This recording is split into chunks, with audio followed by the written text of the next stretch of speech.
Je vais parler d'une collection qui n'est pas du tout récente, mais qui continue de s'accroître en permanence. C'est tout ce qui concerne les gravesines, donc les ouvrages sérigraphiés qui sont très souvent des tout petits tirages. Et ici, on a quand même réuni en plus de 25 ans une très très belle collection qui est quand même assez rare, puisque c'est vraiment des choses exceptionnelles.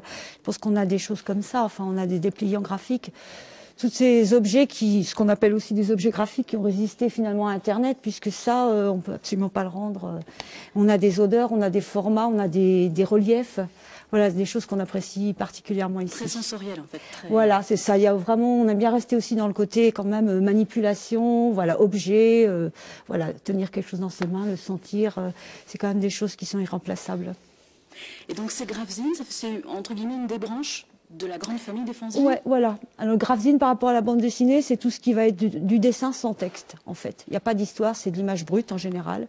Et c'est quelque chose qui est parfaitement underground parce que c'est dans cet univers que s'expriment le plus les auteurs qui veulent échapper au courant traditionnel et qui veulent vraiment expérimenter, ne serait-ce que même sur des contenus pornographiques ou des choses très violentes, qui sont impubliables en fin de compte. Et c'est des petits éditeurs comme ça qui veulent donner leur chance à ces gens-là parce qu'ils aiment leur boulot, même s'il n'est pas à mettre entre toutes les mains.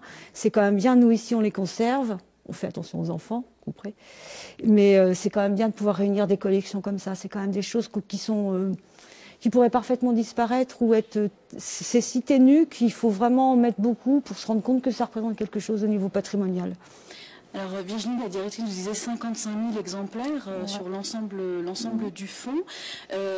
Aujourd'hui, ce fonds, il a un nouvel écrin. Vous l'habitez, ce nouvel écrin? On